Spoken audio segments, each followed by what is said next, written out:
Guys, how you doing? Another day of snow around Thessaloniki. There's a church at the top of this mountain. I'm not sure if I'm feeling it today, to be honest with you. I'll probably go about halfway up, have a look around and then come back down, you know. I've been up there before. It's a bit taxing, and the real thing, the breaker with it is that if you go up there you have to come down the same way. I could go through all the woods and all that, but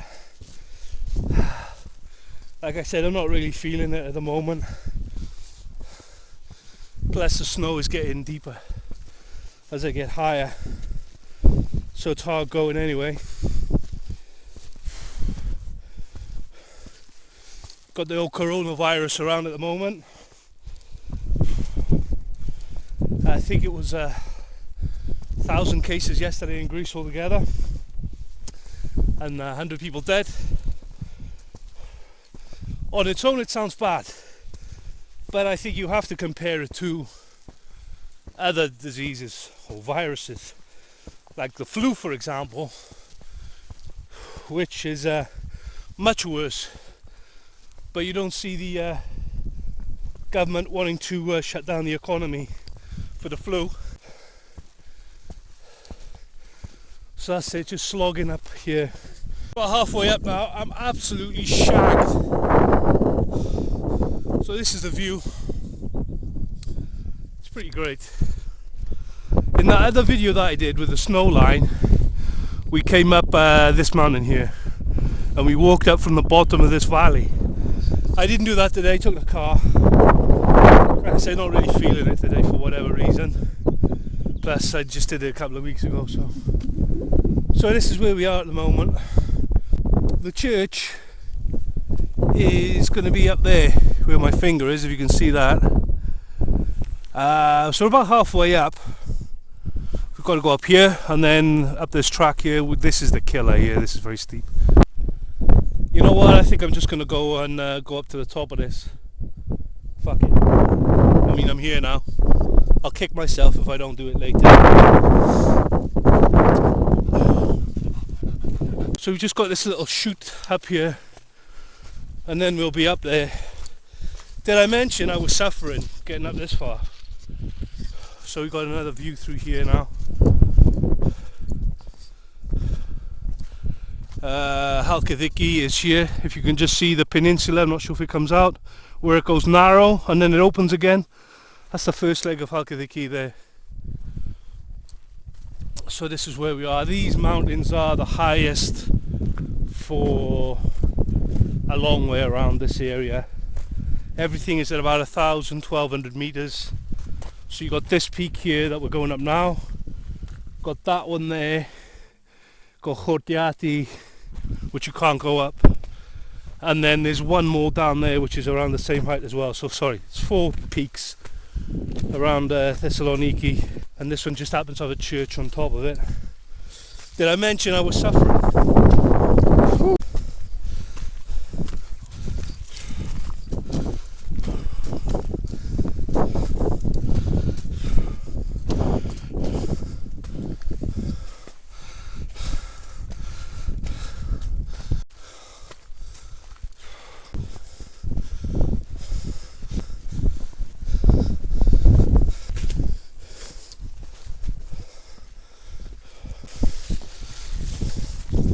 So this is the church, I think, Lias Petro Kerason. There's a village Petro Kerasa over there, and this is the view that you get from here. This is that other mountain. So I've done that one once, I've done this one 3 times, 4 times, twice with feet, actually numerous times with a car to the bottom and then walking up. Like I said, that's Halkidiki there. This is the church. No idea how old it is. This is going up to Agios Prodromos. It's going to be there, I think. Tachyarchis is in the clouds. Polygyros is going to be over there. So this is the church. Obviously, I'm pretty sure they never have services up here ever. Oh, this is a Petrokerosa though. It's a small village, but it looks huge actually from here. You can see it's in the middle of nowhere. If you want to see inside the church, on Google Maps, it says that there's, okay, so it says 1997 the church was built, so it is very new. So let's have a quick butcher's in here. Got a little thing. I suppose you could get married up here if you wanted to. I can think of worse places.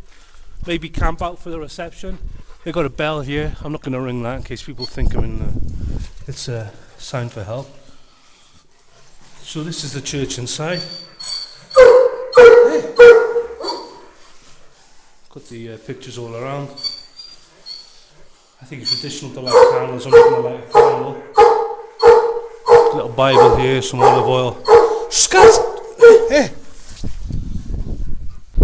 It's a nice thing to have, you know. A bit of shelter if you need it, if you're up here. Somehow you've got cold. One of my ideas. One of my ideas for the summer was to go up to this mountain, hike along the ridge to here, and then go back along the valley floor, do a big loop, you know, take in these two specifically.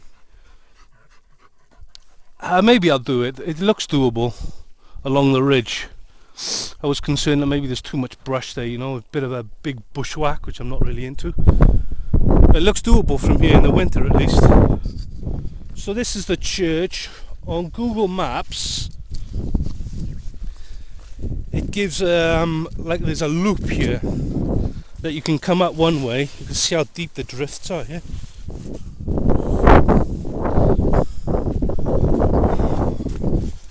And you can go around in a big loop and back to the where we came up from. But you can see something straight on the satellite image. Feeling it to do it again. We'll come down a little bit. Yeah, so Google says that there's a loop here. A footpath. No. Don't listen to that, guys.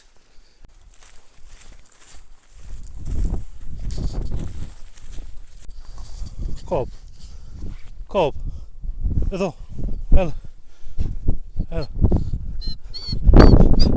Ela. Cob. Edore.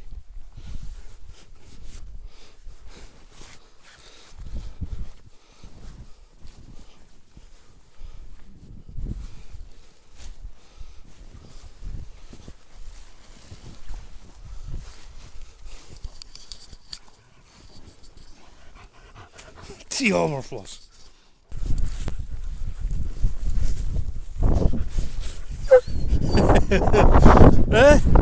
Ti oreo.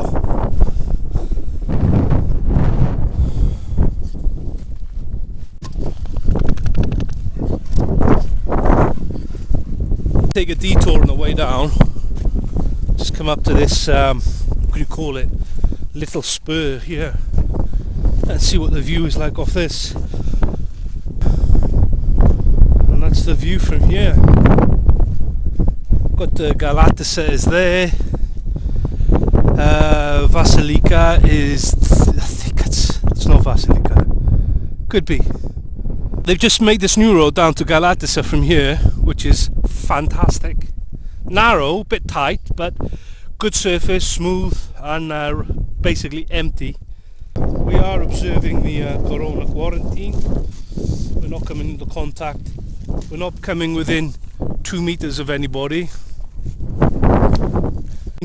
Shoes, trainers from Karrimor.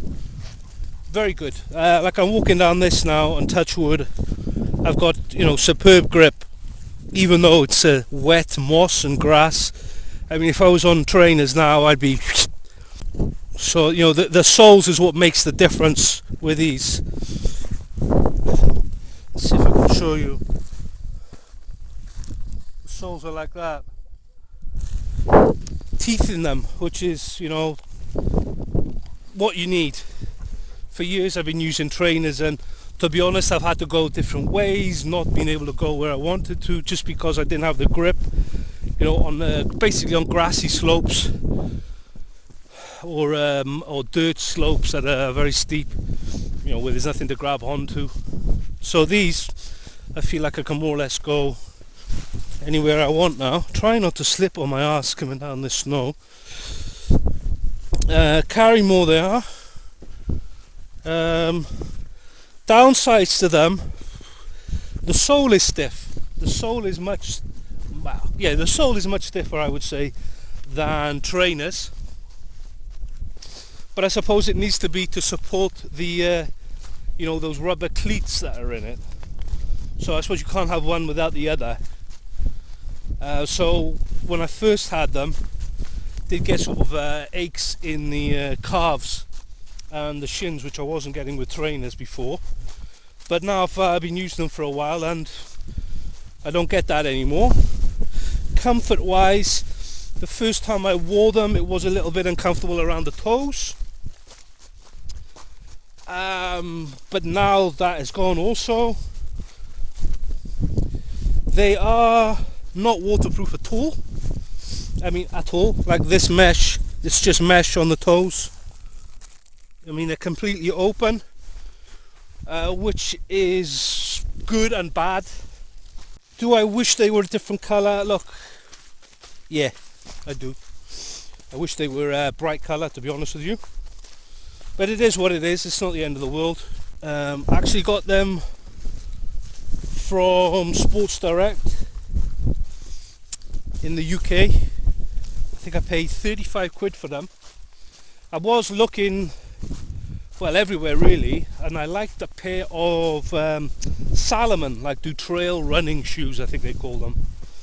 And the soles on them were similar, if not identical, to the soles on these Karrimors, but the Salomon ones, even though I suppose they're probably better quality, maybe they were like 90 euro. 90 euro, yeah, something like that. 90 euro, 90 pounds, maybe more, depending on the model. You can't. They had some in the eBay in China which looked identical, and they were $45, I think. But I don't know. Who knows if they're real or not, you know? And if they're, you can see how deep the drift is here. Bob.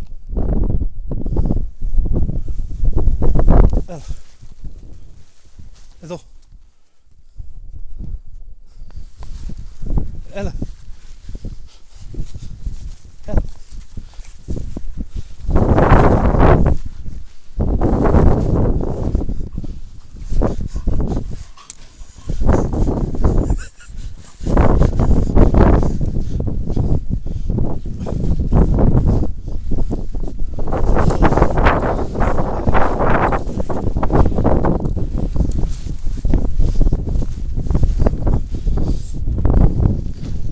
So yeah, I thought, fuck it, why risk it, you know?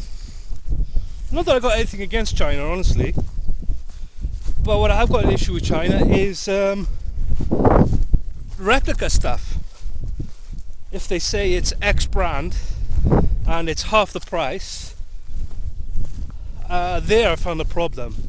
But if it's an own branded thing and it looks specific to that company and they're not trying to copy anyone, generally I found those products to be great. For example, cameras. This one is a Yi, but it's a Chinese brand. Very satisfied with it. I bought another camera which was supposed to be SJ cam. Two of them, and they both turned out to be replicas. And the only reason I knew is eventually I bought an SJ cam from SJ cam directly.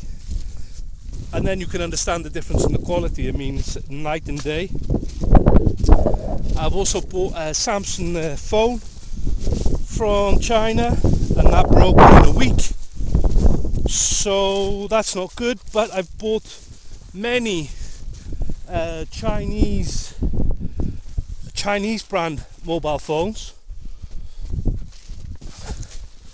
and you know, they were great. They've all been fantastic. It's the only reason I stopped using them was because I broke them. Either I dropped them or I sat on them or whatever. So anyway, how do I get onto that subject? Oh, the shoes. So I wasn't going to do that with the Salomon. And I really needed them, yeah. A good pair of shoes with good grips on the soles. So Sports Direct had these. They had the sole. Basically, the only thing I cared about was the sole.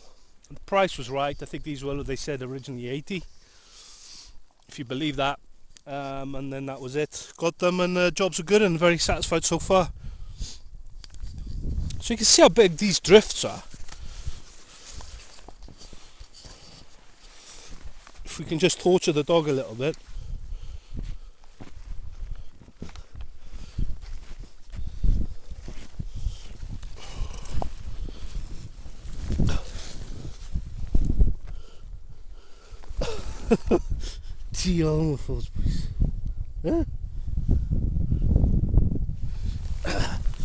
He's not much older than the other dog, to be fair.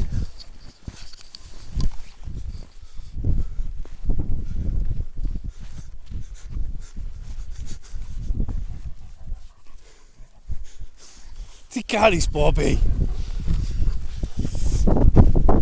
Look at these, I mean, for aerodynamics, I mean, this is a bloody bobsleigh run here.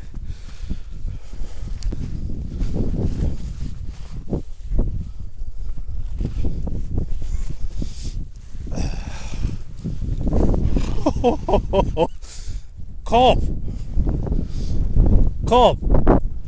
Ella! Ella!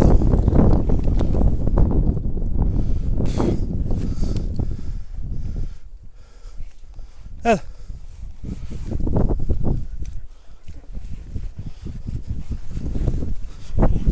Ella! Cob!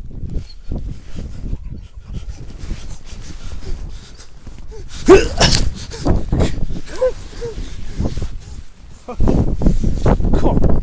Who passed there? Ella! Ella! Ella! Filaki! Filaki, right? Yeah, so shoes are a win.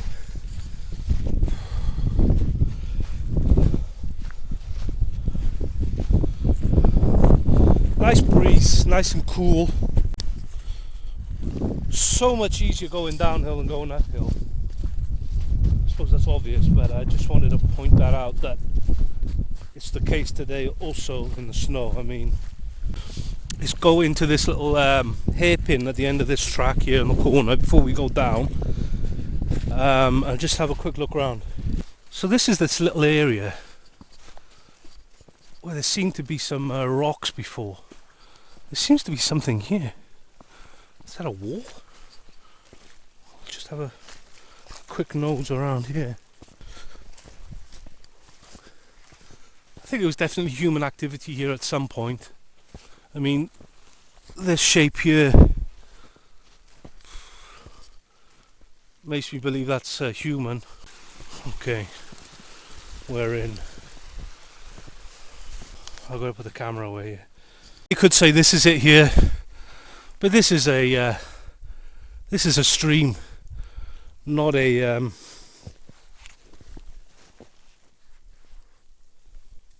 not a footpath.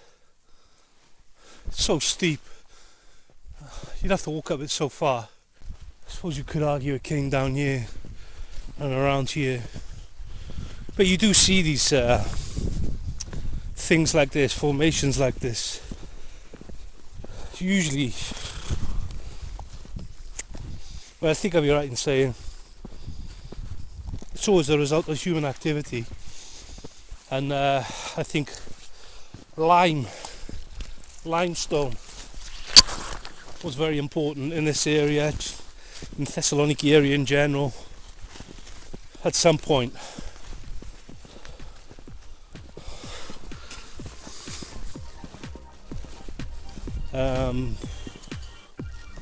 So it comes around to here, but yeah, I'd say there was definitely a quarry here at some point. This looks like it came round here, look, This looks like another flattened area.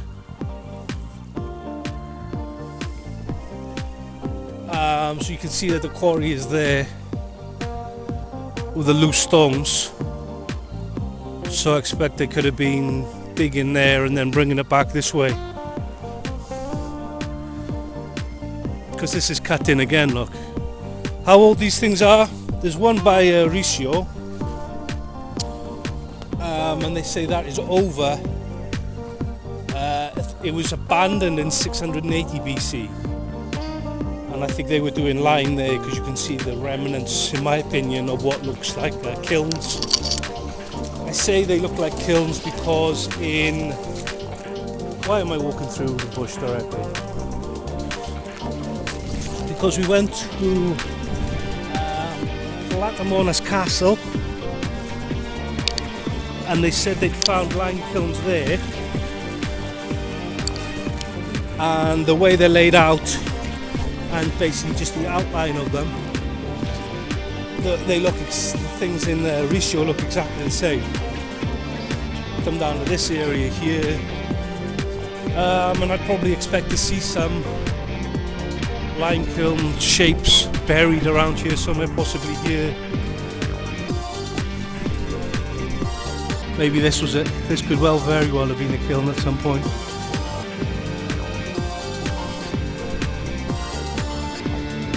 But you know, what is this here? So that's that little bit of exploration.